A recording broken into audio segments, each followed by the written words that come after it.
So the hot new topic on housing is the 50-year mortgage, which definitely has the potential to bring more buyers into the market than there have been previously the past couple of years with higher interest rates, which would mean potentially additional buyers in the market driving up demand for housing, which could stabilize pricing. It could cause pricing to go up.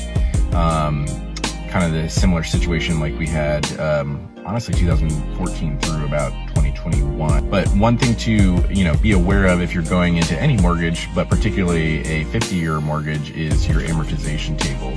So when you're purchasing a house, you obviously have a down payment amount anywhere from 5%, 3.5% FHA, 0% VA.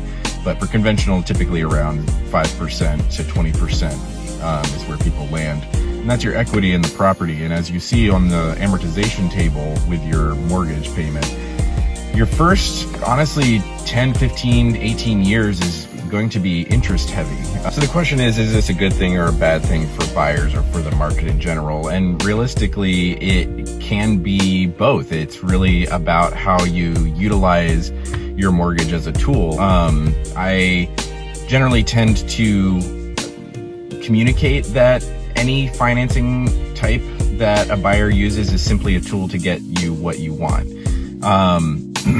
There's going to be pros and cons to both of them, but you would use the tool that makes the most sense at the time to get you where you want to be, which is purchasing a property.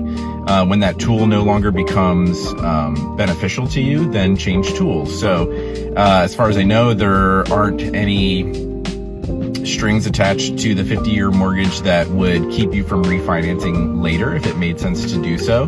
You can pay additional towards principal each month. I know folks that have used a 30-year mortgage but paid the 15-year mortgage monthly payment amounts because it helps you to cut down your principal in some months where you might have additional extra money, or as your career grows or as your income grows throughout the years, you may want to just pay more than your minimum monthly mortgage payment so that you can cut down the amount of time that mortgage has, or you can just pay additional towards principal in case you do decide to sell in a certain amount of time. You know that principal is there.